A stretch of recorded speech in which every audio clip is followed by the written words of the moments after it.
तुझी आदि शिवलिंग चुकले चुकले जन्माचे बंधन पुनरागमन नैतेने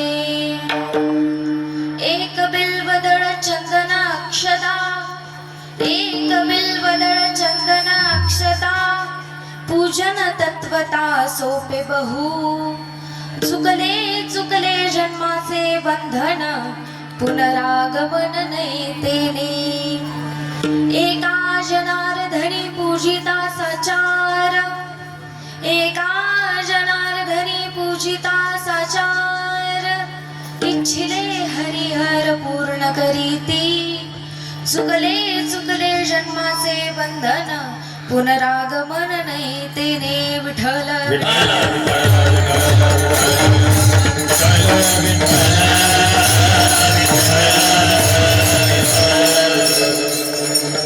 पांडुरंगा करू प्रथम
पांडुरंगा करू प्रथम नमन दुसरे चरण संतांची या त्यांच्या कृपादाने कथेचा विस्तारू बाबाजी सद्गुरु दास तुका महायोग पीठे तटे भीमरत्यां वरं पुंडरीकाय दातुं मुनीन्द्रे समागत तिष्ठन्तमानन्दकन्दं परब्रह्मलिंगं भजे पांडुरंगं जयांची केली स्मरण होय सकळ विद्यांचे अधिकरण तेची बंधू श्री चरण श्री गुरूंचे ते नमस्कारोणी आता गुरुर ब्रह्मा गुरुर विष्णू गुरुर्देव महेश्वरा गुरुर साक्षात परब्रह्म तस्मै श्री गुरवे नमः ओम नमो ज्ञानेश्वरा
तुमचा अनुग्रह लादलो पावन झालो चराचरी शिवरात्र व्रत करी यथा विधी शिवरात्र व्रत करी यथा विधी भावे पूजी आदि शिवलिंग चुकले चुकले जन्माचे बंधन पुनरागमन नयतेने प्रस्तुत प्राप्त प्रसंगी कीर्तन रूपी सेवेकरिता निवडलेला अभंग महान भगवान भक्त पैठणचे सुप्रसिद्ध साधू शांती ब्रह्म एकनाथ महाराज यांचा 4 चरणाचा उत्कृष्ट असा अभंग असून या अभंगाच्या माध्यमातून नाथबाबांनी तुम्हा आम्हाला शिवरात्र व्रताचे महात्म्य आणि शिवपूजेचे महात्म्य प्रतिपादन केलेले आहे. विठ्ठल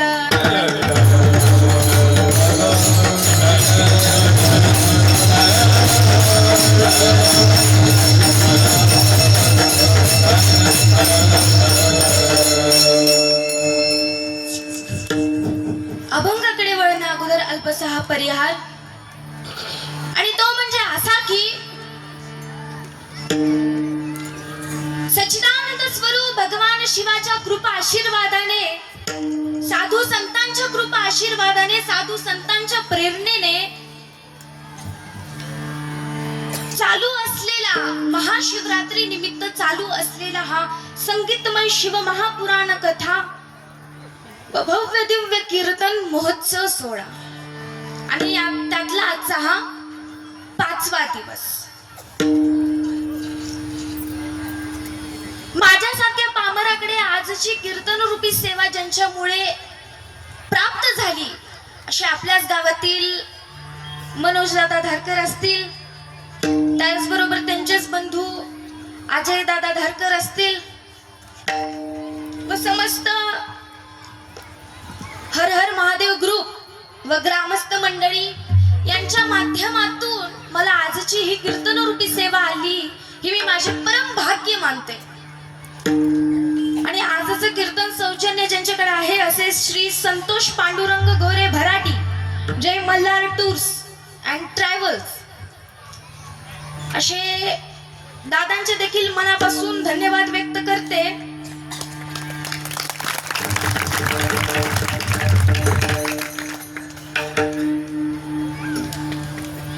आज 5 दिवस झालं तुम्ही ज्यांच्या मुखामधून भगवान शिवाची कथा ऐकत आहेत असे कथाव्यास प्रेममूर्ती हरिभक्त परायण जगदीशानंद जी महाराज शास्त्री वृंदावन धाम आळंदी देवाची महाराजांच्याही चरणी अनंत अनंत कोटी नमस्कार करते.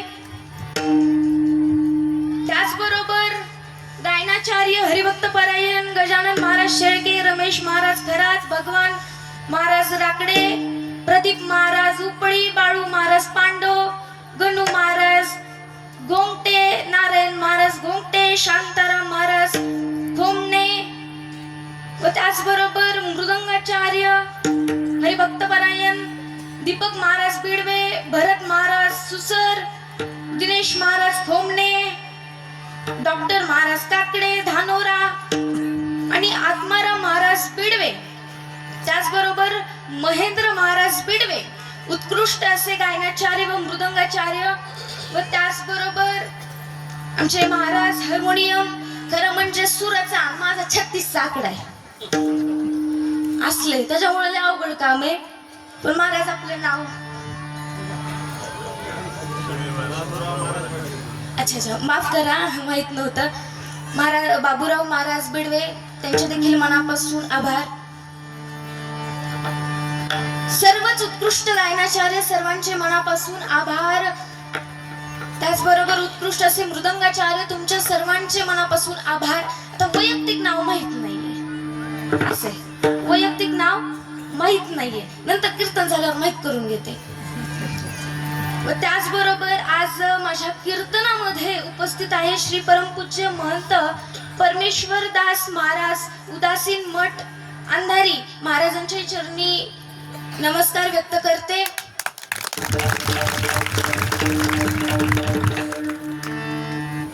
खरं म्हणजे असं म्हणतात की परमार्थ हे म्हाताऱ्यांचं काम आहे, परमार्थ हे म्हाताऱ्याचं काम आहे. पण मराठीत आल्यावर असं वाटते परमर्थ हा म्हाताऱ्यांचं काम नाही, तरुणांचं काम आहे. इथं आल्यावर कळालं मला, इथं आल्यावर मला कळालं की काय हे भव्य दिव्य नियोजन. खरं म्हणजे फक्त म्हातारे माणसं सांगतात तुम्ही करा, आणि तरुण मंडळी काय करती, आनंदात उत्साहात करती. खरं तर आज ही काळाची गरज आहे, काळाची गरज आहे की तरुणांनी परमार्थ करायला हवा. आणि हे भराटीत आल्यानंतर मला कळालं. त्यामुळे समस्त हर हर महादेव ग्रुप व समस्त ग्रामस्थ मंडळी, तुमच्या सर्वांचे मी मनापासून धन्यवाद व्यक्त करते. त्याचबरोबर फेट्यावाले, बिना फेट्यावाले, चष्मेवाले, बिना चष्मेवाले, पदर घेतलेले, बिना पदरीवाले, नदीवाले, बिना नदीवाले, चष्मेवाले, बिना चष्मेवाले, जी ह्याला आले तर त्यांचे बी, आणि जे घरी झोपले तर त्यांचे बी. आता त्यांना कशाला सोडायचं. सगळ्यांचे मनापासून धन्यवाद व्यक्त करते. आता महत्वाचं राहिलं साऊंड सिस्टीम वाले दादा, त्यांचं नाव नाही घेतलं तर ह्या आवाजच बिघडून टाकतील. आता कीर्तनकाराचं हे प्राण असतंय, ही बिघडल्यावर मग कसं. त्याच्यामुळं हरिभक्त पारायण महाराज तुमचं नाव माऊली मंडळ, तुमचे सुद्धा मनापासून धन्यवाद. उपस्थित सर्वांचे मनापासून मी धन्यवाद व्यक्त करते. पण राहिलंय का कुणी? नाही ना, नाही ना, नाही ना. पण मला माहितीये ना राहिले म्हणून, मला माहितीये ना. आपले चौकदार मामा राहिले, विनेगरी बाबा राहिले, हे तर दोघं महत्वाचं काम करतायत की. ह्या दोघांचे बी मनापासून धन्यवाद. आई आहे कीर्तनामध्ये, आईच्या देखील चरणी साष्टांग दंडवत. सगळ्यांचे मनापासून पुन्हा धन्यवाद व्यक्त करते. आता राहिला असेल तर वयाचा दोष म्हणून माफ करा. पुन्हा धन्यवाद व्यक्त करते आणि मी माझ्या कीर्तन रूपीले सेवेला प्रारंभ करते.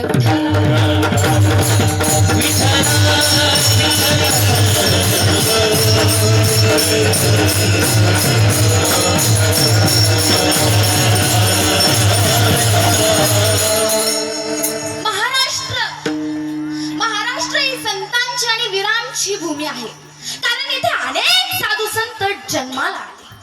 जगद्गुरु तुकाराम महाराज असतील, माऊली ज्ञानेश्वर महाराज असतील, शांती ब्रह्म एकनाथ महाराज, नामदेव महाराज, संत जनाबाई, संत स्वैराबाई, संत मुक्ताबाई, अनेक साधू संत या महाराष्ट्राच्या मातीमध्ये, या भारताच्या मातीमध्ये जन्माला आले. म्हणून ही भूमी कशी आहे तर पवित्र ते कुळ पावन तो देचा, पवित्र ते कुळ पावन तो देचा, पवित्र ते कुळ पावन तो देचा, पवित्र ते कुळ पावन तो देचा, पवित्र ते कुळ पावन तो देचा, पवित्र ते कुळ पावन तो देचा, पवित्र ते कुळ पावन तो देचा, पवित्र ते कुळ पावन तो देचा.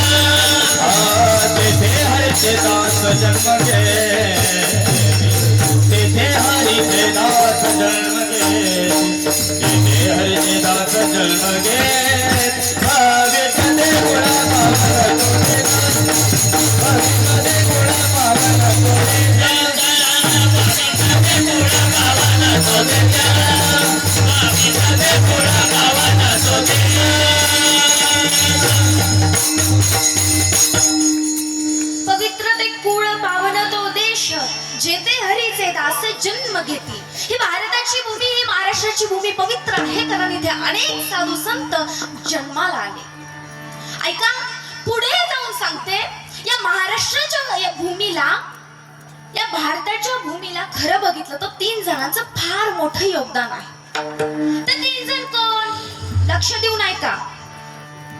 3 सजावत देश को सती संत और शूर, 3 लजावत देश को कपटी कायर और सती संत आणि शूर या 3 जणांचं फार मोठं योगदान आहे. सती म्हणजे आई. आईचं काय योगदान आहे तर आईने आपल्या लेकरांवर चांगले संस्कार करायचे. आता चांगले म्हणजे नेमकं कसे तर सात्विक संस्कार करायचे. जर तुम्ही तुमच्या लेकरांवर जर सात्विक संस्कार केले तर तुम्ही तुमचा म्हातारपणाचा जो रिपोर्ट आहे ना तो चांगला घेऊ शकतात. हे म्हातारपणी लेकरू आपल्याला सांभाळणार म्हणून बोलत चलत जावा, बोलत जावा. मग आईने आपल्या लेकरांना सात्विक संस्कार लावायचे. त्यानंतर संतांनी संस्कृती सांभाळायची आणि त्या शूरानं, त्या वीर जवानानं आपल्या भारत देशाचं संरक्षण करायचं. ऐका, आज आपण इथे कुठला विचार न करता, कुठली भीती न बाळगता कीर्तन ऐकतोय, भजन करतोय, कथा ऐकतोय. कुणामुळे? बोलत जावा. कुणामुळे? अर्थात छत्रपती शिवाजी महाराज तर आहेतच, त्यात काही प्रश्नच नाही. परंतु रात्रंदिवस डोळ्यामध्ये तेल घालून आपल्या भारत देशाचं संरक्षण करतो तो शूरवीर जवान. तो कोणाचा तरी बाप आहे, भाऊ आहे, मुलगा आहे, पती आहे, नातू आहे, पण कुठल्याच नात्याची कदर न करता आपल्या प्राणांची आहुती सुद्धा द्यायला तयार असतो तो शूरवीर जवान. आणि अशा 3 जणांचं फार मोठं योगदान आपल्या या पवित्र अशा भूमीला आहे. विठ्ठला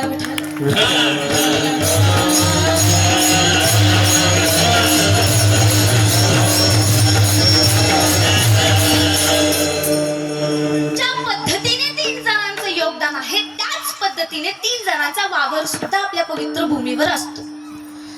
तुम्ही म्हणाल हे 3 जण कुठून आणले? कुठून नाही आणले? ऐका तुम्ही फक्त. देव, संत आणि मनुष्य ह्या तिघांचा वावर आपल्या भूमीवर असतो.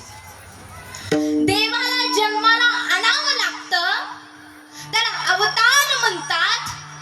संत जन्माला येतात त्याला प्रकट म्हणतात.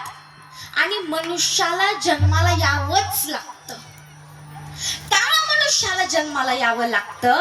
कारण गेल्या जन्मातल्या पाप पुण्याचा साठा झालेला असतो आणि तो पाप पुण्याचा साठा भोगण्याकरिता मनुष्याला जन्माला यावंच लागतं. मनुष्याला जन्माला यावंच लागतं. पण देवाने आणि संतांनी मनुष्याच्या जन्माला अनन्य महत्व दिलेले आहे. फार मोठे महत्व दिले आहे. का महत्व दिलं आहे? कारण मनुष्याच्या जन्मामध्येच मोक्षाची प्राप्ती आहे. अन्य कुठल्याच जन्मामध्ये मुक्त होता येत नाही. या जीवाला जर सच्चिदानंद स्वरूप भगवानची एक रूप व्हायचं असेल तर त्यासाठी मनुष्य जन्मच घ्यावा लागतो. त्याच्याशिवाय मोक्षाची प्राप्ती नाही. मग तुम्ही म्हणाल ताई मान्य आहे, मोक्ष प्राप्त करून घ्यायचा, मोक्ष प्राप्त करून घ्यायचा. पण नेमका हा मोक्ष कसा प्राप्त करायचा? काहीतरी साधन असेल हे मोक्ष प्राप्त करून घेण्याचं. तर नाथ बाबा हे साधन तुम्हा आम्हाला सांगतात अभंगाच्या प्रथम चरणात. शिवरात व्रत शिव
यथाविधी भावे पूजी आधी शिवलिंग. बघा नाथ बाबा तुम्हा आम्हाला सांगतात की भगवान शिवाचं हे शिवरात्र व्रत प्रत्येकाने करावं. ऐका, उद्या माझ्या भगवान शंकराची महाशिवरात्र आहे ना. तर असं तरी करत जावा, नाही तर असं तरी करत जावा. तुम्हाला काहीच कळणार. उद्या माझ्या भगवान शंकराची महाशिवरात्र आहे. मग उद्या प्रत्येकाने उपवास करायचा. 2-2 डझन फळं खावा ना. 2-2 टोपले साबुदाणा खावा. दिवसातून 10 वेळा फराळ करा. पण उद्या भाकरी कोणी सुद्धा खायची नाही. प्रत्येकाने उद्या उपवास करायचा. विठ्ठल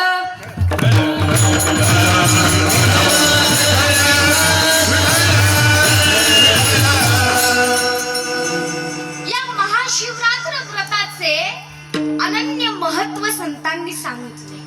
ऐका, पर्व विशेष भागवती धर्मी, वामन जयंती कृष्णाष्टमी, नरसिंह जयंती रामनवमी, उत्तमोत्तम शिवरात्री. उत्तमातलं ही उत्तम जर व्रत कोणतं असेल तर शिवरात्र हे व्रत आहे. संतांनी फक्त उत्तम नाही सांगितलं, उत्तमातलं ही उत्तम, श्रेष्ठातलं ही श्रेष्ठ जर कोणतं व्रत असेल तर ते महाशिवरात्र आहे. अहो देवाला सुद्धा या व्रताचा महिमा कळाला नाही. हो, देवाला सुद्धा कळाला नाही. एका जनार्दनी व्रताचा महिमा आणि न कळेची ब्रह्मा उपर मला. ब्रह्मदेवाला सुद्धा या व्रताचा महिमा कळाला नाही. उपर मला प्राप्त झाले म्हणजे कळता कळता थांबले, पण तरी सुद्धा महिमा जाणू शकले नाही. असं या शिवरात्र व्रताचे अनन्य महत्व आहे. मग प्रत्येकाने हे शिवरात्र व्रत करायचं. विठ्ठल विठ्ठल.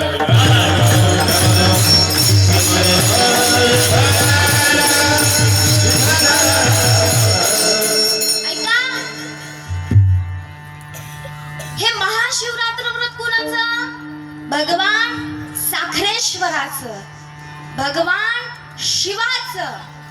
ऐका, पहिले वारकरी जर कोण असतील तर ते भगवान शंकर आहेत.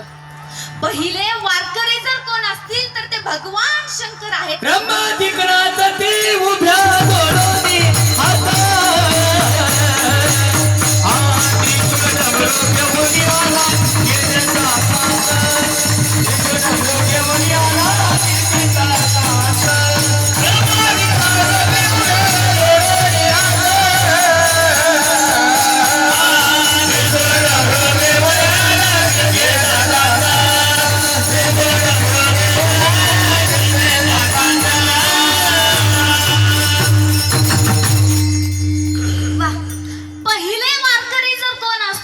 भगवान शंकर आहेत. पहिली पंढरपूरची वारी जर कोणी केली असेल तर ती भगवान शंकरांनी केली.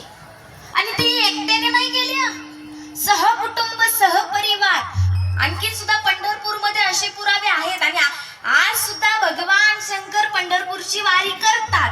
पण ज्याचा अधिकार श्रेष्ठ आहे, ज्याचा अधिकार महान आहे, त्यांना पंढरपूरमध्ये भगवान शंकर सहकुटुंबासोबत वारीत चालताना दिसते. आपल्याला दिसणार नाही, कारण आपल्याला इथं एकदा राम म्हणा म्हटलं तर कंटाळा येते. आणि आपला कधी अधिकार वाढल आपल्याला दिसणार नाही. त्यांचा अधिकार महान आहे ना, त्यांना भगवान शंकर वारीमध्ये दिसतात. विठ्ठल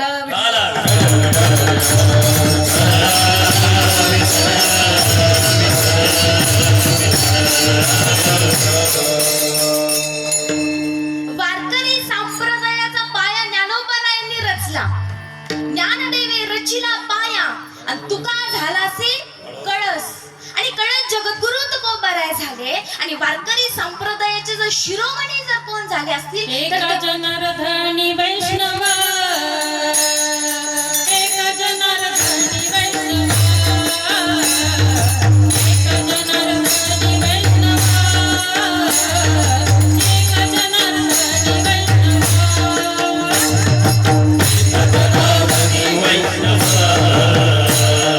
एका जनार्दनी वैष्णव, एका जनार्दनी वैष्णव.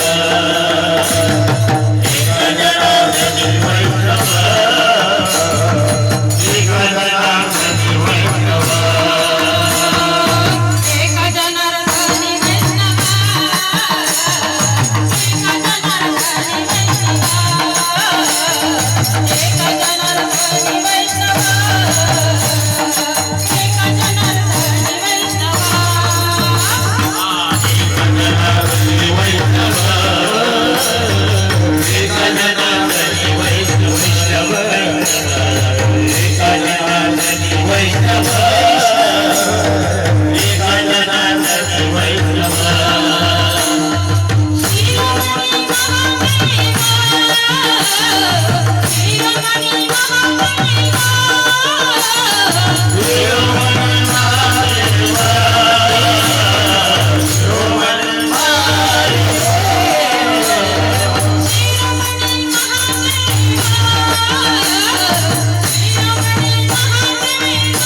जनार्दनी वैष्णव शिरोमणी महादेव जनार्दनी वैष्णव शिरोमणी महादेव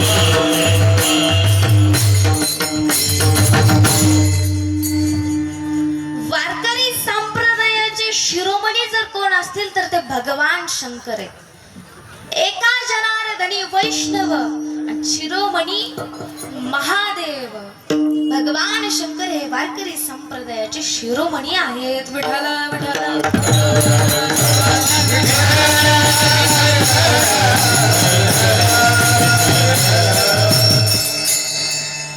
माझे भगवान शंकर फार साथ देतो. भगवान शंकराचा स्वभाव फार भोळा आहे. ऐका, प्रसंग आठवला म्हणून सांगते. एका ठिकाणी कीर्तन सेवा होती. कीर्तनात मी सांगितलं की माझे भगवान शंकर फार भोळे आहेत. मग खरंच आहे, भोळेच आहेत ना भगवान शंकर, म्हणून तर त्यांना भोलेनाथ म्हटलं जातं. शिव भोळा चक्रवर्ती शिव भोळा चक्रवर्ती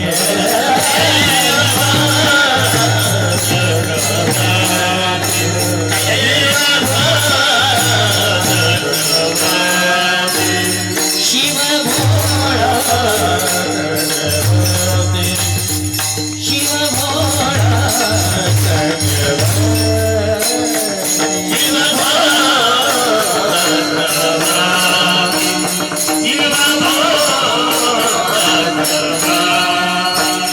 याचे पाय माझे याचे पाय माझे भगवता शिव माझे भगवता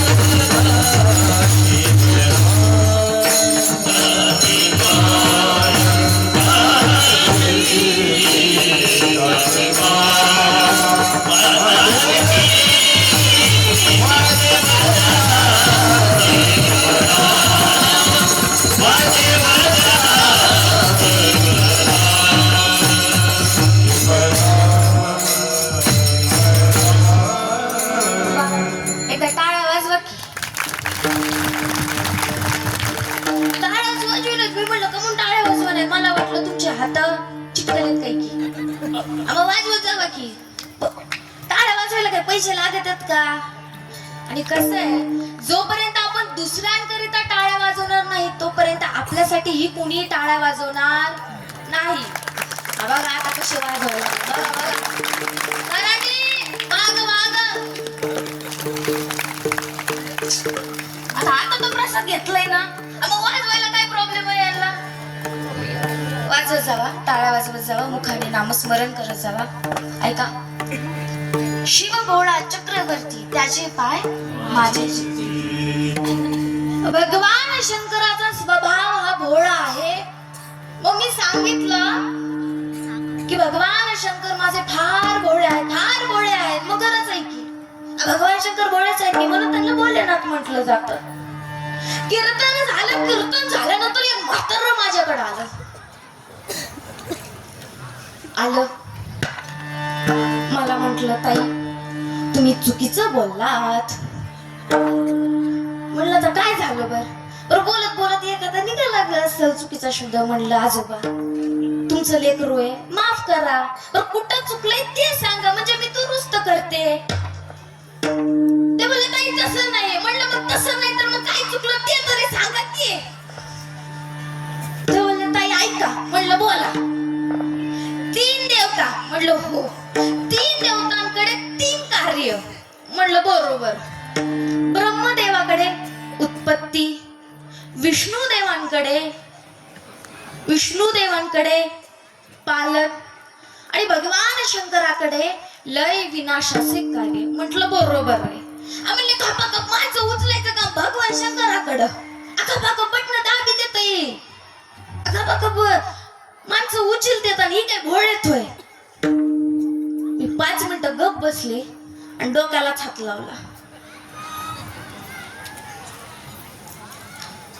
म्हणलं आजोबा कोणती पुस्तकं वाचली तुम्ही, कोणते ग्रंथ वाचले तुम्ही, केवढा हा अभ्यास. तुमच्यासारखा विद्वान व्यक्ती अख्ख्या पंचक्रोशीत नाही हो. त्याची कॉलरच टाईट झाली. म्हणलं आजोबा पटत असलं तर ऐका, नाहीतर सोडून द्या. आणि पुढचा माणूस आपला ऐकत असलं, पुढच्या माणसाला त्या ज्ञानाची किंमत असेल तर त्याच्या पुढे बडबड करायची, अन्यथा आपला वेळ आणि एनर्जी वाया घालवायचं नाही. गप गुमान बसायचं ज्ञान पाजळत नाही. म्हणलं पटत असलं आजोबा तर ऐका, नाहीतर द्या सोडून. मला मान्य आहे भगवान शंकराकडे लय विनाशाचे कार्य आहे, परंतु माझे भगवान शंकर हे दुष्टांकरिता भोळे नाहीत. माझे भगवान शंकर हे भक्तांकरिता भोळे आहेत. विठ्ठला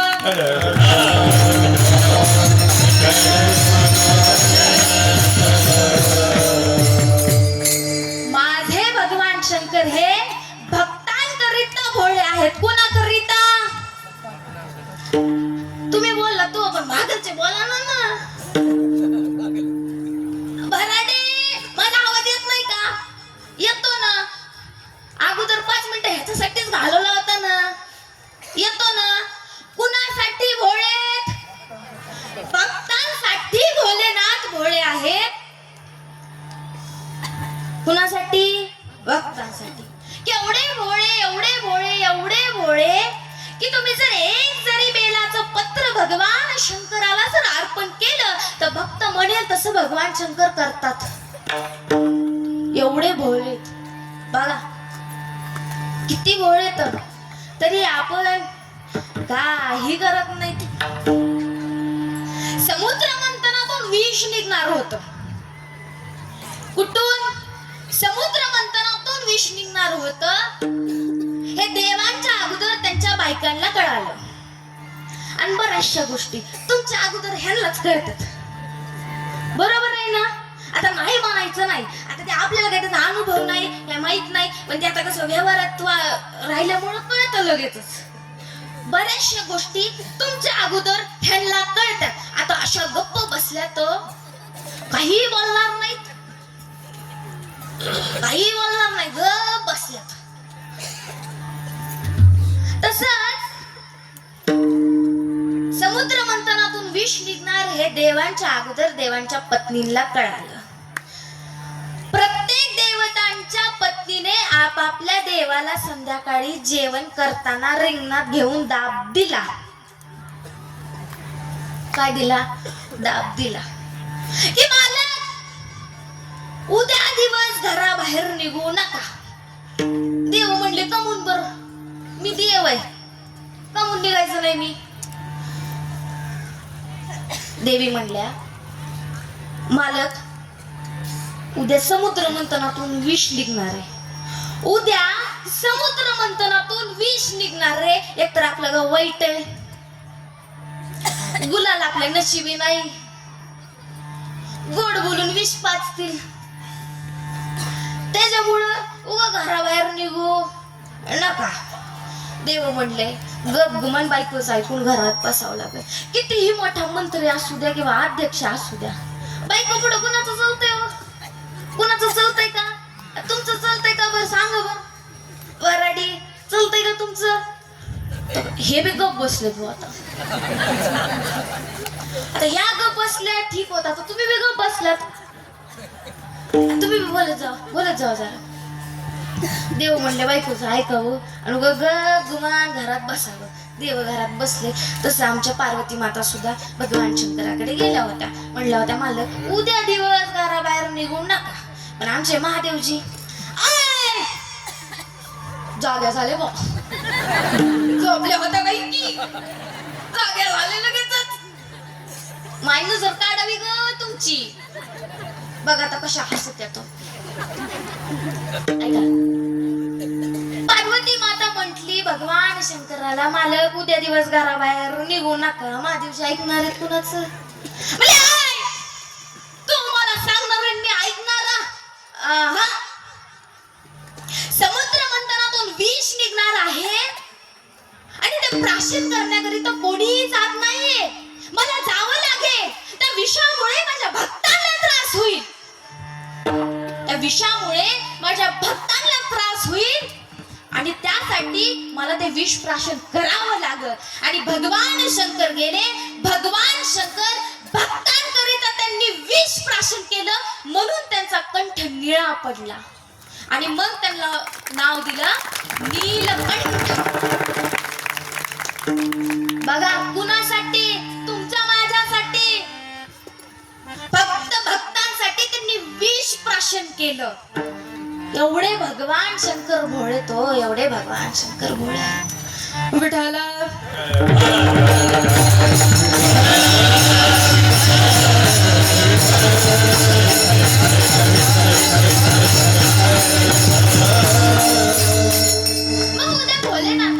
महाशिवरात्री आहे. प्रत्येकाने उपवास करायचं. हेच नाथ बाबा सांगतात. शिवरात्र व्रत करी यथाविधी आणि भावे पूजे आधी शिवलिंग. शिवरात्र व्रत हे प्रत्येकाने करावं, पण कसं करावं तर यथाविधी, विधीनुसार शिवरात्र व्रत करावं. पण हे सगळं करत असताना आधी भगवान साखरेश्वराविषयी मनामध्ये भक्ती, श्रद्धा, भाव असायला हवा. विठाला विठाला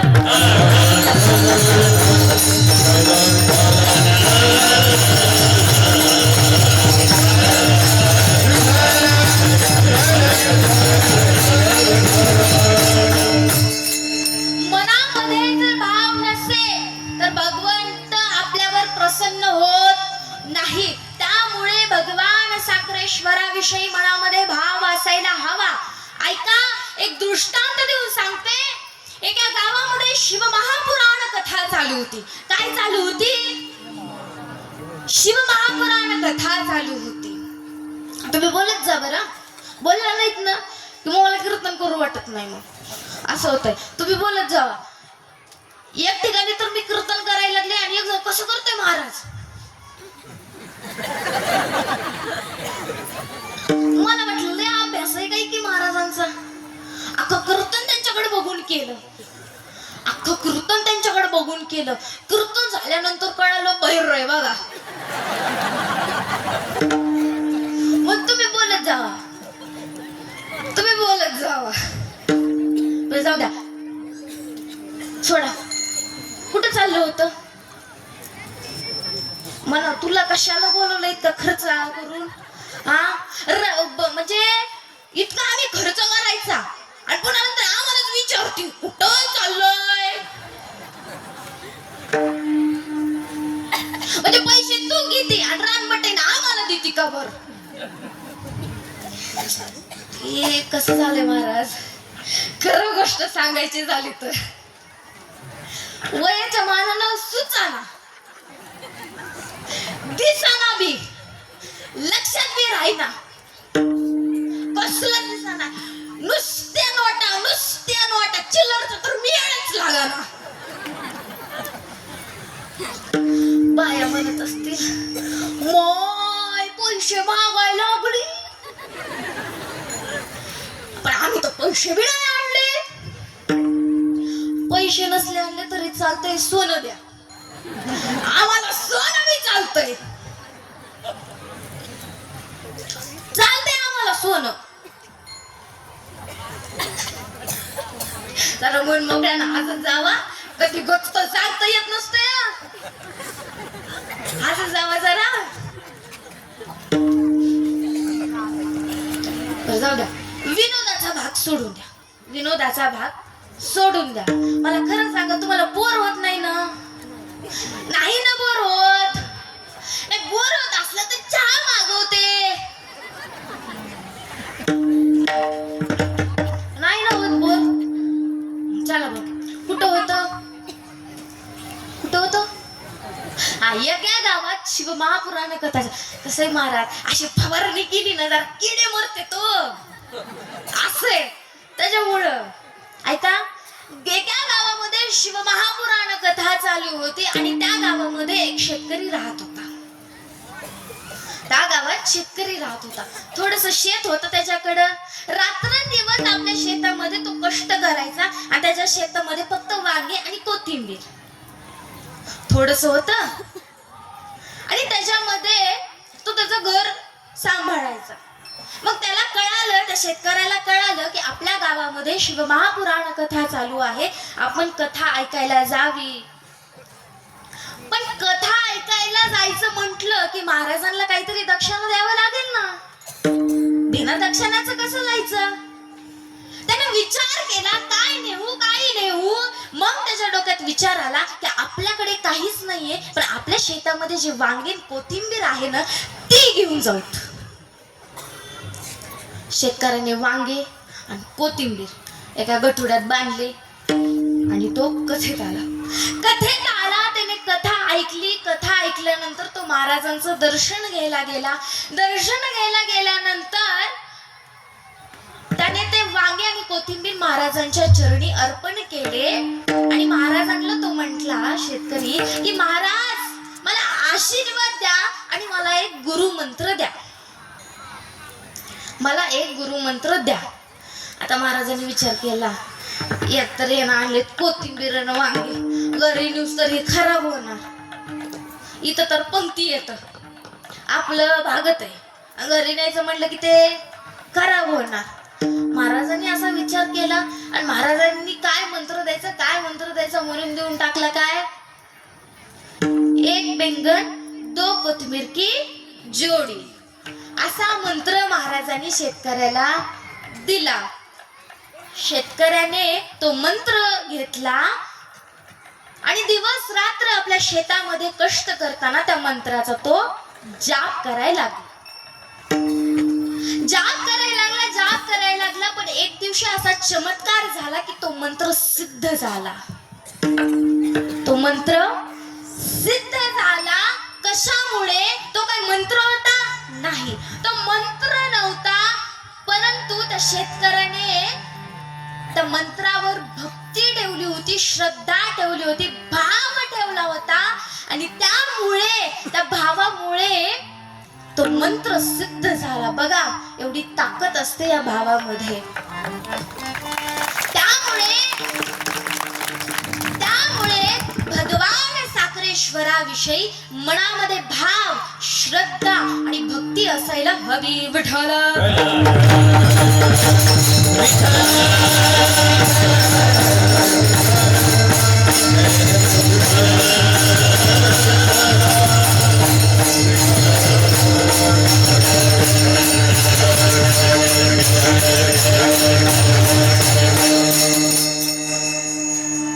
आपलं काम कसं आहे माहितीये का? आम्हाला नामस्मरण नको, भक्ती नको, श्रद्धा नको, पण देव आमच्यावर प्रसन्न व्हायला हवा, देव आमच्यावर पावायला हवा. पण देव आशाने नसतो पावत. देव आशाने नसतो पावत. परमार्थ हा सोपा नाहीये, पण तितका अवघड पण नाहीये. परमार्थ हा सोपा नाहीये, पण तितका अवघड पण नाहीये. पण आपण सगळ्यांनी त्याला अवघड करून ठेवलंय. बरोबर ना? अतिशय सोपा हा परमार्थ. प्रत्येकाने नामस्मरण करायला हवं. प्रत्येकाने भगवान शिवाविषयी भाव आणि श्रद्धा ठेवायला हवी. विठ्ठल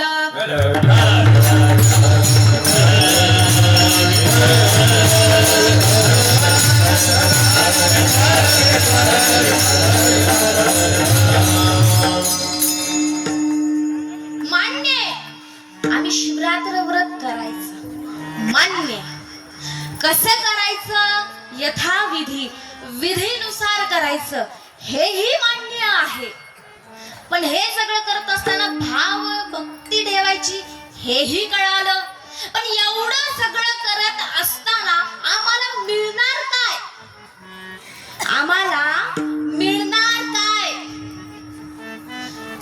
या सगळ्यातून आम्हाला प्रयोजन काय प्राप्त होणार? तर हेच नाद बाबा तुम्हा आम्हाला सांगतात अभंगाच्या द्वितीय चरणात. चुकले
पापाचे बंधन पुनरागमन नये.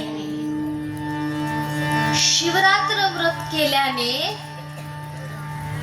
हे जे 84 लाख योनी आहेत ना, यामधून मुक्त होता येतं. बघा, फक्त शिवरात्र व्रत केल्यानं एवढं सोपं नाथ बाबांनी सांगितलंय हो, एवढं सोपं. मोक्षाची प्राप्ती होते. त्या सच्चिदानंद स्वरूप भगवान शिवाशी एक रूप होता येतं. कधी? तर शिवरात्र व्रत केल्यानंतर. एवढं सोपं आहे. विठ्ठल विठ्ठल.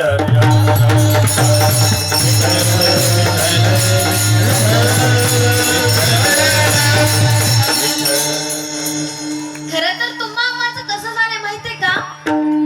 जन्म घ्यायचं मरायचं, जन्म घ्यायचं मरायचं, पुनरपी जननम पुनरपी मरणम, हे आपल्या मानवांचं चालूच झालेलं आहे. किती वेळा जन्माया रे, किती वेळा जन्माया रे, किती वेळा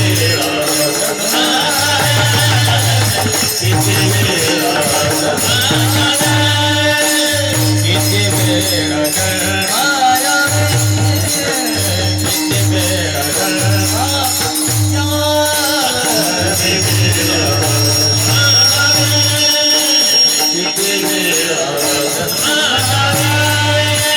नित्य भावे पतित, नित्य भावे पतित, मनमोहनी जीव द्याल, मनमोहनी जीव द्याल.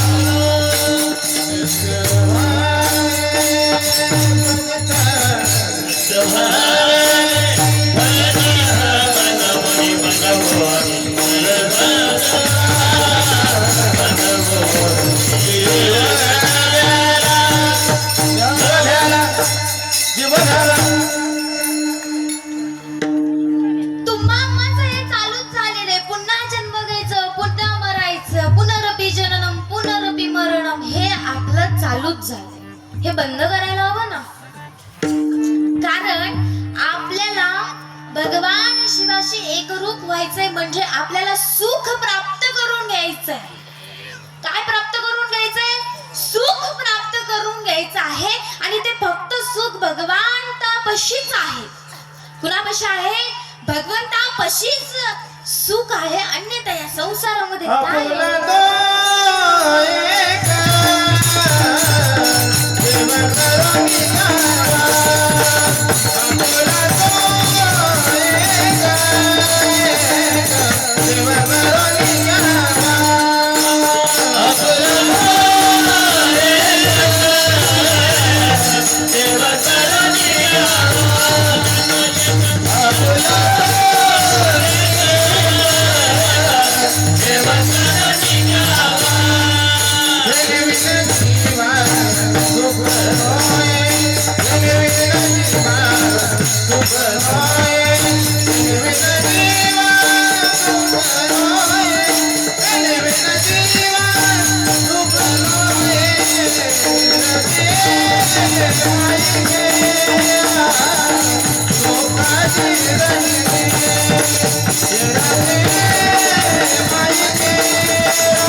धन्यवाद महाराज.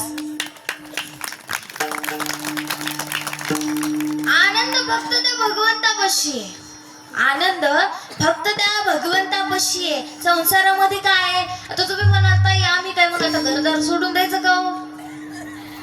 एवढं कमवलेलं आहे, बँका भरलेल्या आहेत, मग आता काय सोडून द्यायचं? मी असं नाही म्हणत, डायरेक्ट सोडूनच द्या. संसारात राहूनही परमार्थ होऊ शकतो आणि तुम्हा आम्हाला संसारात राहून परमार्थ संसारी करा. असावे सोनी असावे भजन करावे भजन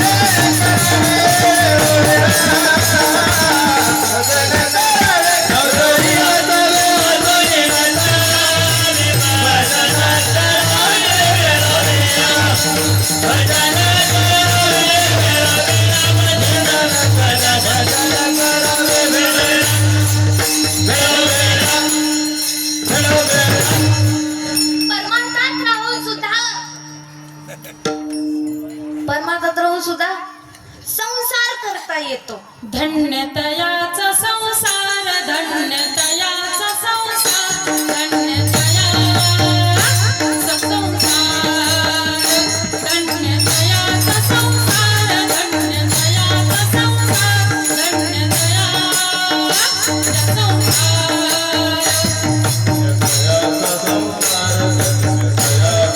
संसार धन्यतयाचा संसार धन्यतयाचा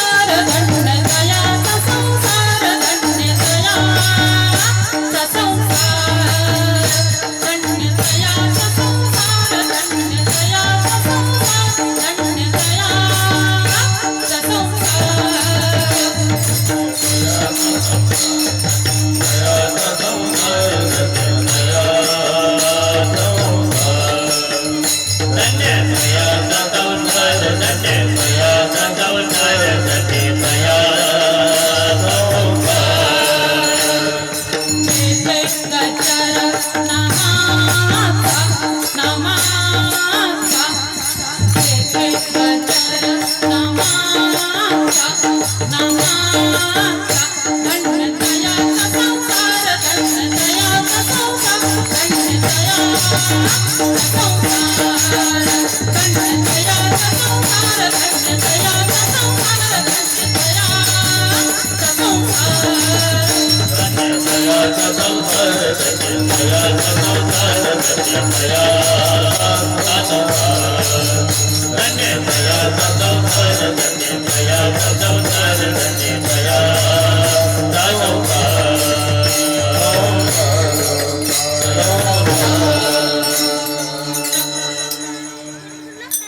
संसारात राहूनही परमार्थ करता येतो. वाजवा टाळ्या वाजवा. मी जरा थांबते 5 मिनिटं. कमी चहा पिऊन येऊ मग तोपर्यंत. ऐका, संसारात राहूनही परमार्थ करता येतो आणि परमार्थात राहूनही संसार करता येतो, असं आहे का? संसारात राहून परमार्थ करता येतो कारण संसार हा दुःखरूप आहे. दुःख बनवणे आहे हा दुःख बनवणे आहे हा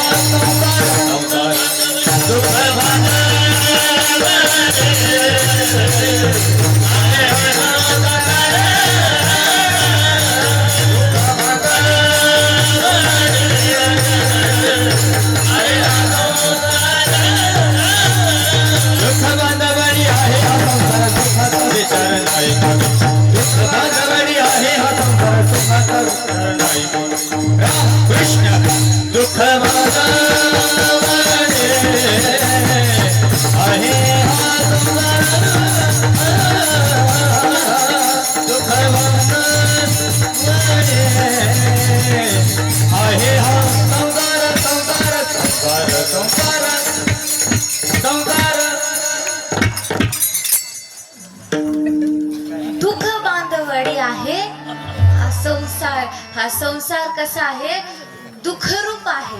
संसार कसा आहे? दुःखरूप आहे. आनंद आहे हा संसार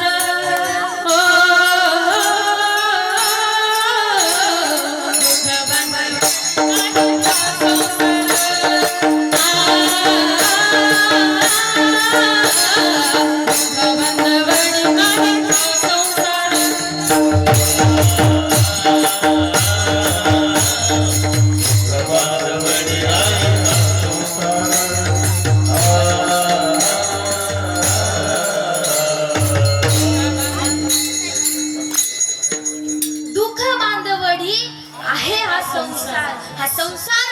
स्वरूप आहे आनंदमय फक्त भगवान शिव आहे विठ्ठल विठ्ठल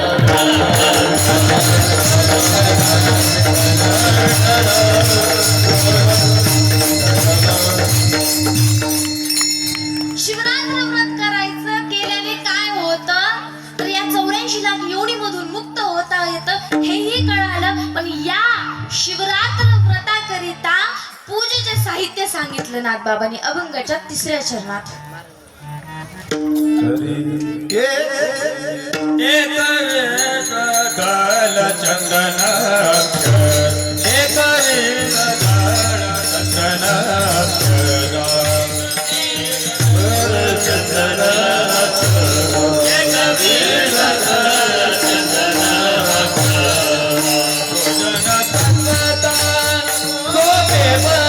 पूजन तत्परता सोपे तू केलं जन्मते बंधन तू केलं जन्मते बंधन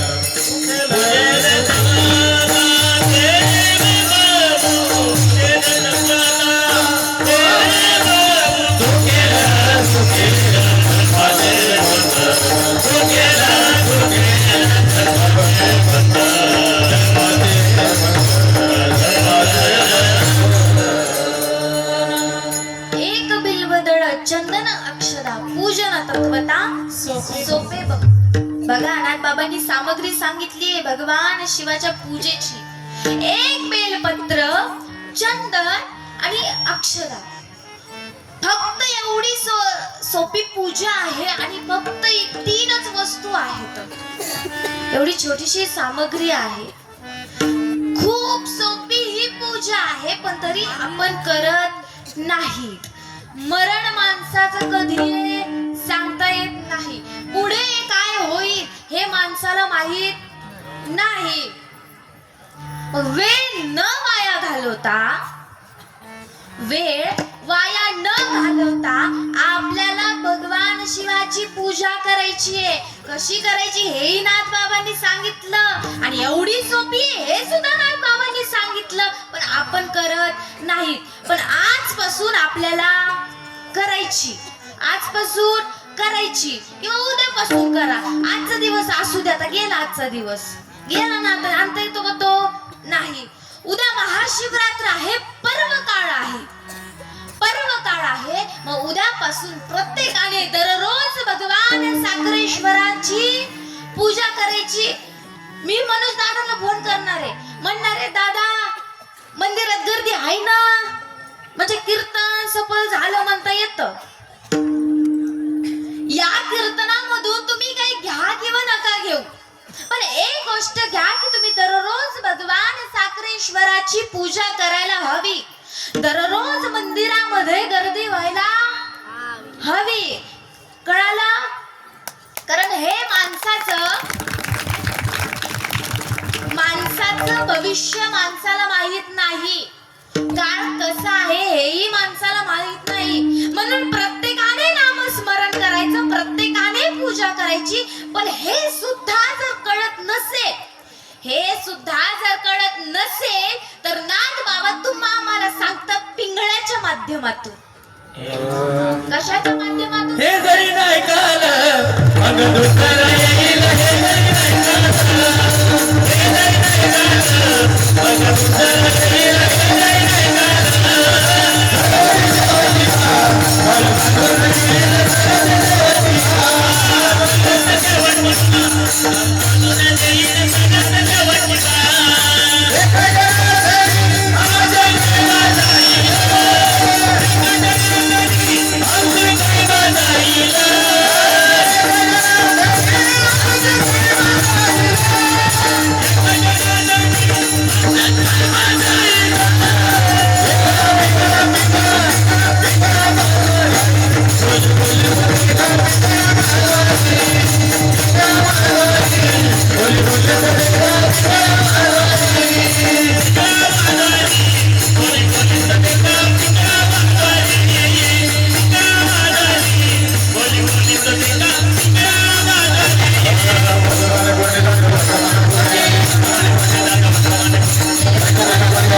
साखरेश्वर भगवान की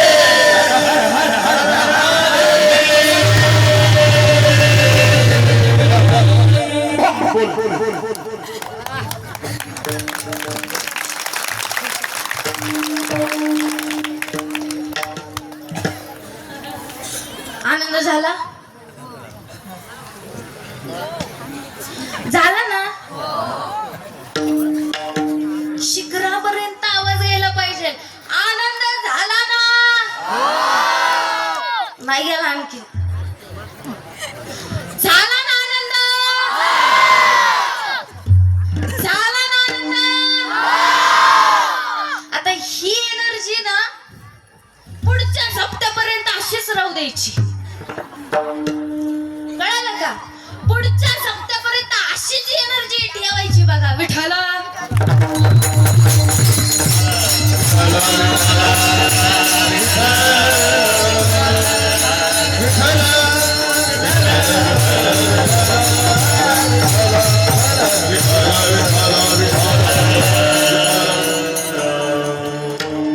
एक बिल्वदळ चंदन अक्षरा पूजन तत्वता सोपे बघू भगवान शंकराची ही अतिशय सोपी पूजा तुम्हा मला करायची आहे पण या अगोदर आपण भजन घेऊयात सगळ्यांनी हात वर करा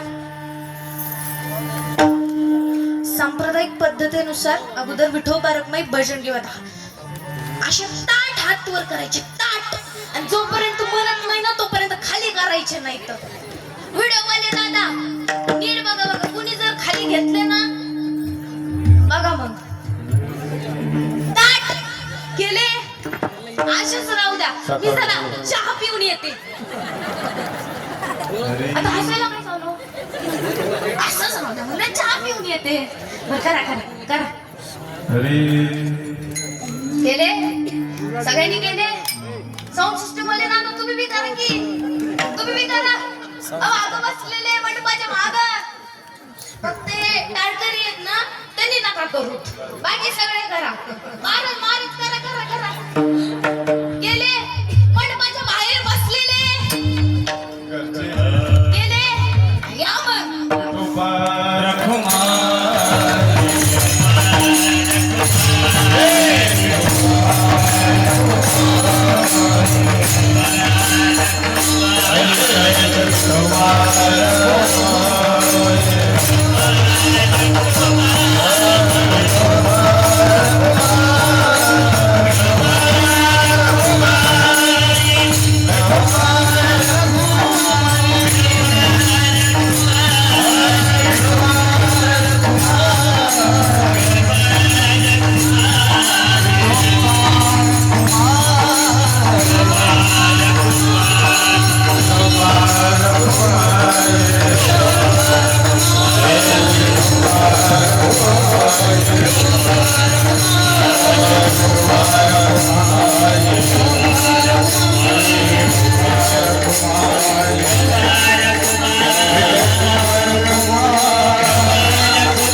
गजानन महाराज की साखरेश्वर भगवान की जय मार फुलाय अरे डोंगर फुलाय पार्वतीपते शिव हर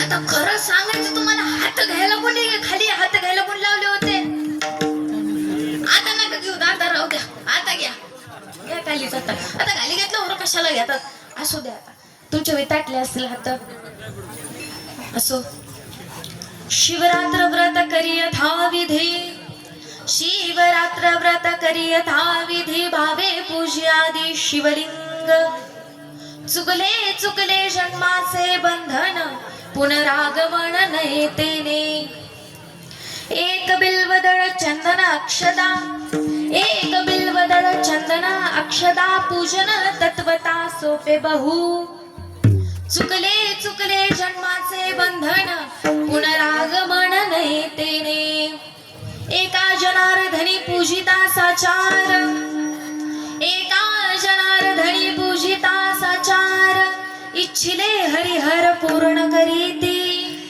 चुकले चुकले जन्माचे बंधन पुनरागमन नयतेने विठ्ठल विठ्ठल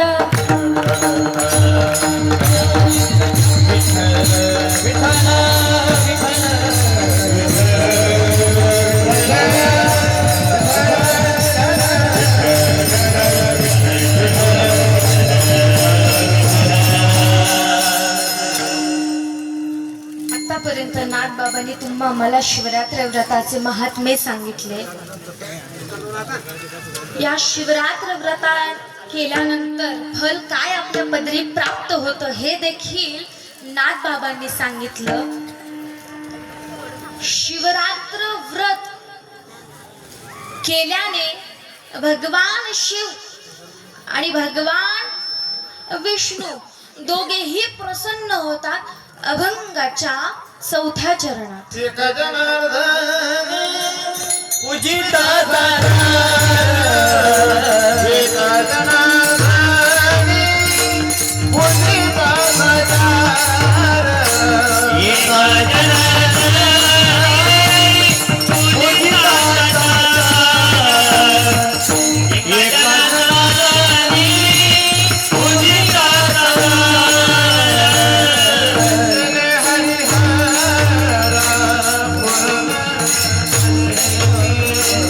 नित्य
एका जनार्दनी पूजिता साचार इच्छिले हरिहर पूर्ण करीती.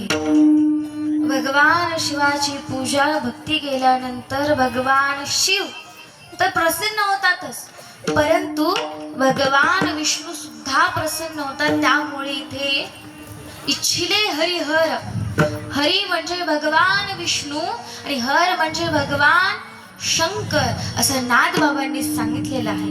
पण काय इथे भगवान विष्णूंचं सुद्धा वर्णन केलं, कारण भगवान शिवाचे आराध्य दैवत, भगवान शिवाचे आराध्य दैवत हे भगवान विष्णू आहेत आणि भगवान विष्णूंचे आराध्य दैवत हे भगवान शंकर आहेत. त्यामुळे इथे नाथबाबांनी हरिहर असा उल्लेख केलेला आहे. त्यामुळे या अभंगाच्या माध्यमातून आम्हाला तर कळालं की शिवरात्र व्रत हे अत्यंत महत्व आहे. प्रत्येकाने करायचं, भगवान शिवाची पूजा ही करायची. परंतु हे सगळं करत असताना आज काळाची गरज ते म्हणजे आई वडिलांची सेवा. हे अत्यंत महत्वाचं आहे. तुम्ही कुठेही जा, कोणत्याही क्षेत्रात जा, मोठे अधिकारी बना, पण ते मोठं नाव होण्याकरिता, तुमचं मोठं नाव होण्याकरिता आई वडिलांनी केलेल्या कष्टाची जाणीव ठेवा, कारण हे काळाची गरज आहे. आणि मला असं वाटतंय सांगणं हे अत्यंत महत्वाचं आहे. इथे तरुण मंडळी जास्त आहे, महिलाही तशा आहेत, महिला जास्त आहेत, मुली पण आहेत, आमच्याच वयाच्या मुली आहेत आणि माझे दादा पण आहेत, म्हणजे माझ्या बहिणी आणि दादा दोघं पण आहेत.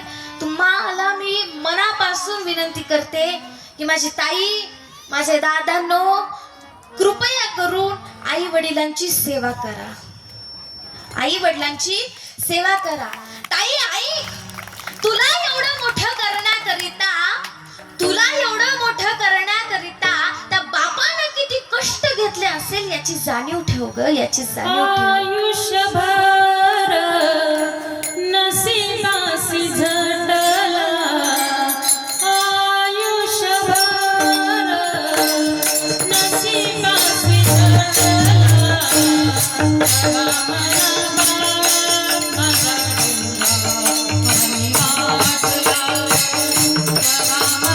बाप माझा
तवा मला बाप माझा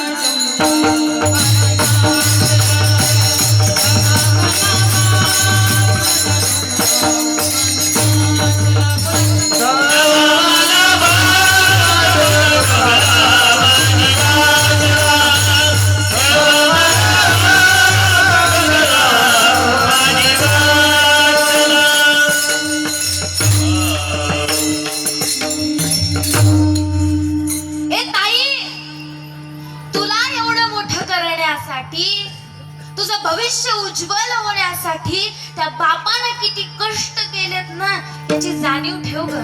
बाप करी गोडी लेकराचे होडी. बाप करी गोडी लेकराचे होडी. बाप करी गोडी लेकराचे होडी. बाप करी गोडी लेकराचे होडी. आपुले गणपती, आपुले गणपती, वार होडी. बाप करी गोडी लेकराचे होडी. भिकायेची केला विराजीचा घरी, विराजीचा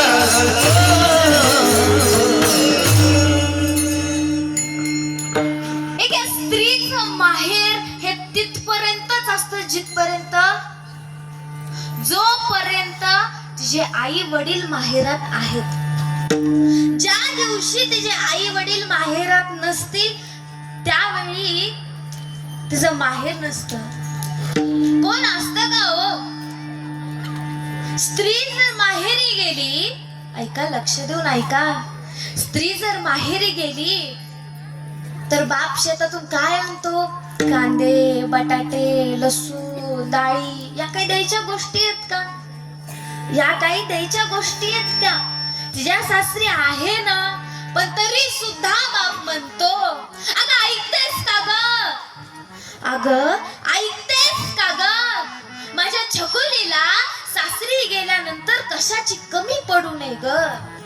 माझ्या छकुलीला सासरी गेल्यानंतर कशाची कमी पडू देऊ नको ग. तिला सगळं भरून दे, तिला सगळं भरून दे. या हाताच्या फोडाप्रमाणे मी तिला वाढवलंय ग, तिला जपलंय मी. बापाचं मन आहे, बापाचं काळीच आहे. आपल्याला असं वाटतंय नाही नाही बाप आपला दुश्मन आहे, बाप सतत आपल्यावर राग राग करतो, बाप सतत आपल्यावर चिडचिड करतो. परंतु आईच्या आणि बापाच्या प्रेमातला फरक काय आहे माहितीये का? बाप आपलं प्रेम कधीच व्यक्त करत नाही. इकडे लक्ष द्या, इकडे लक्ष द्या, इकडे लक्ष द्या. बाप आपलं प्रेम कधीच व्यक्त करत नाही, परंतु माय आपलं प्रेम व्यक्त करते. माय आपलं प्रेम व्यक्त करते. सासरी जर लेक चालली ना तर माय सगळ्यांसमोर तिला मिठी मारून ढसा ढसा रडती. हो, मिठी मारून तिला ढसा ढसा रडती. पण बाप एका कोपऱ्यात जातो आणि कोपऱ्यात जाऊन रडतो की माझी छकुली सासरी चालली. छकुलीच्या सासरे असतात ना, सासरचे माणसं, सासरच्या माणसांना तो बाप असा हात जोडतो, मान खाली घालतो आणि म्हणतो पाहुणे, हाताच्या फोडीप्रमाणे मी माझ्या छकुलीला सांभाळलंय, तिला मोठं केलंय. तिच्याकडून जर काही चूक झाली असेल तर तिला माफ करा, तिला पदरात घ्या. माझी लेक आता मी तुम्हाला देतोय, तुम्ही तिचा लेकीप्रमाणे सांभाळ करा. हे बापाचं काळीज आहे, बापाचं काळीज बघा. बाप कसा आहे, बाप कसा आहे. स्वतः दिवाळीला कपडे नाही घेणार, स्वतः दिवाळीला कपडे नाही घेणार, पण पहिल्यांदा आपल्या घराचा विचार करणार, पहिल्यांदा आपल्या घराचा विचार करणार. तो बाप. आपल्याला बाप कळालाच नाही, आपल्याला बाप कळालाच नाही. आपण फक्त म्हणतोय तुम्ही आमच्यासाठी केलंय काय हो? तुम्ही आमच्यासाठी केलंय तरी काय? सांगू का त्या बापानं काय केलंय? सांगू? ऐका. रोज सकाळी लवकर उठून कामाला जाणार, रोज सकाळी लवकर उठून कामाला जाणार, दिवस रात्र कष्ट करणार आपल्या परिवारासाठी, दिवस रात्र कष्ट करणार आपल्या परिवारासाठी. सतत विचार, माझ्या छकुलीच्या शाळेची फीस भरायची आहे, माझा पिंट्या आता मोठा होतोय, त्याच्या कॉलेजची फीस भरायची आहे, काही दिवसानंतर छकुलीचं लग्न आहे, लग्नासाठी पैसे जमा करायचे. हे बापाचं काळी सतत त्याच्या डोक्यामध्ये हा विचार असतो सतत. पण आपला फक्त एकच प्रश्न, तुम्ही आमच्यासाठी केलंय तरी काय हो? पण बापाने एवढं सगळं केलंय. चकोली सकाळी झोपलेली असते, पिंट्या सकाळी झोपलेला असतो आणि बाप शेतात कामाला जातो, बाप शेतात कामाला जातो. संध्याकाळी पिंटे झोपलेला असतो, चकोली झोपलेली असते, झोपल्यानंतर येतो. काय एवढा उशीर करतो तो यायला घरी? परिवारासाठी ना, पोटासाठी बघतो तो, पोटासाठी, परिवारासाठी बघतो. स्वतः उपाशी राहील पण आपल्या लेकरांना 2 वेळेची नाही तर 3 वेळेची भाकरी पोटभर आणून देणार तो बाप आहे. तो बाप आहे. पण आपल्याला बाप आयुष्यभर कळाला नाही. बाप कळाला नाही, माय कधी कळल हो? साडीला ठिगळं लावून घालते ती, साडीला ठिगळं लावून घालते ती. पण आपण म्हणतोय की तू दिवसभर घरात असतेस, तू करतेस तरी काय ग? आपला हा प्रश्न त्या मायला असतो. माय बोलत नाही, लेकरांना जीव घालते, झोपू घालते आणि मग नंतर कोपऱ्यात रडते की हे प्रश्न ऐकण्या अगोदर मला मरण का आलं नाही. आई तुझ्या मूर्ती वाणी या जगात मूर्ती नाही. आई तुझ्या मूर्ती वाणी या जगात मूर्ती नाही. अनमोल जन्म दिला आई तुझे उपकार भेटणार नाही. अनमोल जन्म दिला आई तुझे उपकार भेटणार नाही. अनमोल जन्म दिला काय तुझे उपकार भेटणार नाही. अनमोल जन्म दिला काय तुझे उपकार भेटणार नाही. आई तुझ्या मूर्ती वाणी या जगात मूर्ती नाही. आई तुझ्या मूर्ती वाणी या जगात मूर्ती नाही. अनमोल जन्म दिला आई तुझे उपकार भेटणार नाही. अनमोल जन्म दिला आई तुझे उपकार भेटणार नाही.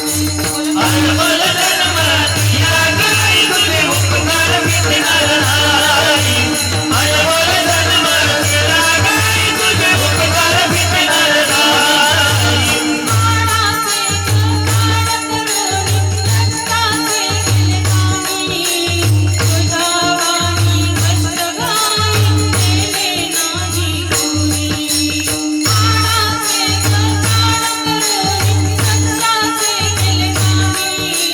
तुझ्या वाणी कष्टगाई केले नाही कोणी. तुझ्या या मूर्ती वाणी तुझ्या या उपकाराची कधी जाणीव झालीच नाही. अनमोल जन्म दिला काय तुझे उपकार भेटणार नाही. अनमोल जन्म दिला काय तुझे उपकार भेटणार नाही.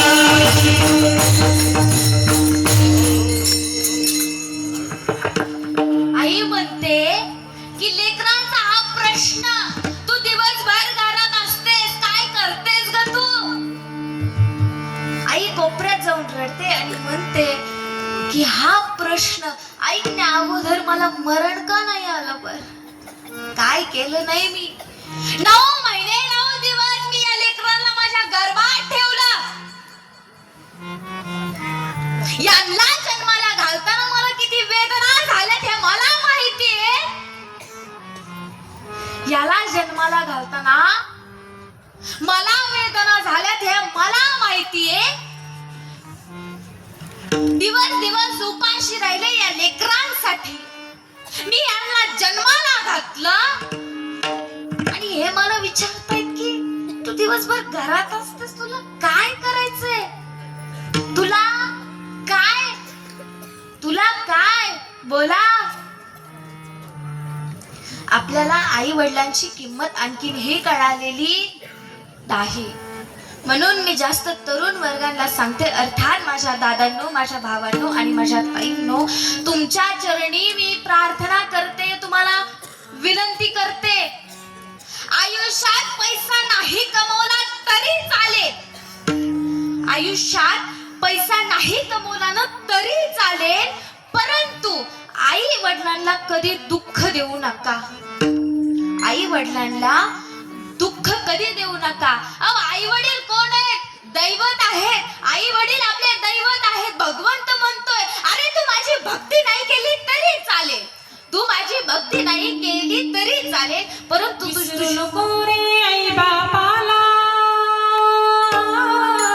विसरू नको रे आई बापाला, जिजविली जाणे काया, काया जिजवून तुझ्या सिरावर बसली सुखाची छाया रवेडा, मिळणार नाही पुन्हा ऐका फातिमा. मिळणार नाही तुला आई बाबाची माया, मिळणार नाही तुला आई बाबाची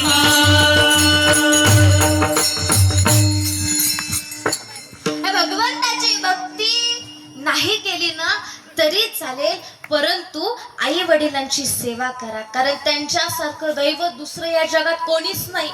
पैशाने तुम्ही सगळं कमवालो, सगळं कमवाल, पण आई वडील एकदा गेले ना ते पुन्हा कमवता येणार नाही. लोक म्हणतील आम्ही आहोत, नको काळजी करूस, तुम्ही आहात मान्य, पण तुम्ही माझ्या आईसारखी माया करणार नाहीत, तुम्ही मला बापासारखं ओरडणार नाहीत.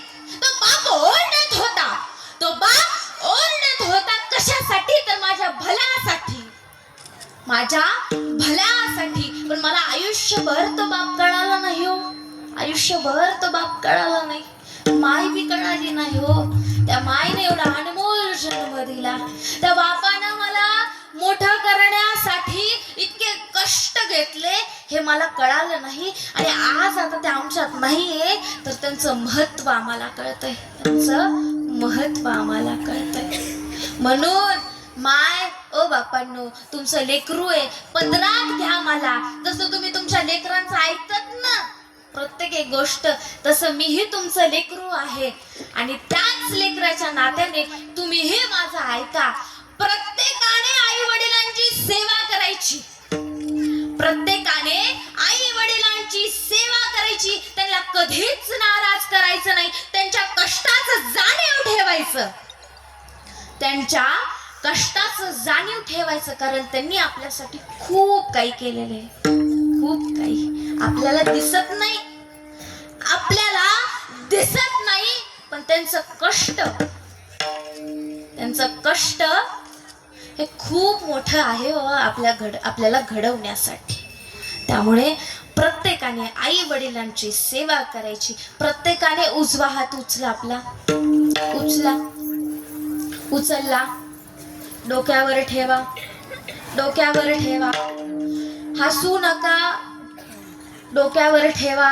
प्रत्येकाने ठेवला, तुम्ही सगळेजण ठेवला. स्वतःची शपथ खावा की आजपासून मी माझ्या आई वडिलांना कधीच नाराज करणार नाही, आजपासून मी माझ्या आई वडिलांना कधीच नाराज करणार नाही, मी माझ्या आई वडिलांची प्रत्येक एक गोष्ट ऐकेल, त्यांच्या कष्टाचं जाणीव ठेवेल. आपणच स्वतःची शपथ घ्यायची, कारण स्वतःचं मरण म्हटलं की माणसाला भीती वाटते, म्हणून स्वतःची शपथ घ्यायची की मी आजपासून माझ्या आई वडिलांना खुश ठेवेल, सांभाळल. दादांनो गप्पा मारू नका, डोक्यावर हात ठेवा. माझ्या ताईंनो, कुठे आहेत ताई? ओ दादांनो, घ्या डोक्यावर हात. आजपासून आई वडिलांची सेवा करायची, ते म्हणेल तसं करायचं. आता हात खाली घ्या. आता हात खाली घेतला याचा अर्थ असा नाहीये की करायची नाही. आता प्रत्येकाने शपथ घेतलेली आहे, या मंडपात बसलेल्या प्रत्येकाने शपथ घेतलेली आहे की मी माझ्या आई वडिलांचा सांभाळ करणार. तुम्ही काय? मीही घेतलेली आहे. तुम्ही काय, मी सुद्धा घेतलेली आहे. प्रत्येकाने शपथ घेतली, प्रत्येकाने सांभाळ करायचा. आता बघा वेळ झालेला आहे. वेळ झालेला आहे. आता गवळण घ्यायची होती, घेऊ का नको? नको ना? हा मग तेच म्हणलं तुमच्या अगोदर परमिशन घ्या. ठीक आहे, प्रत्येकाने चांगले कर्म करा. व्यसन कुणीही करू नका, कारण व्यसनाने कुणाचंही घर सुखी होत नाही. झालंय का? नाही. व्यसन करू नका, चांगले कर्म करा, भगवंताची सेवा करा आणि भक्ती करा. आजच्या कीर्तनातून तुम्ही हे जरी ऐकलं माझं आणि हे आचरणात जरी आणलं ना, तरी माझं कीर्तन सफल झालं असं मी म्हणते. आता वेळ झालाय, जास्त पुढे नको, आता इथेच थांबते. ज्ञानेश्वर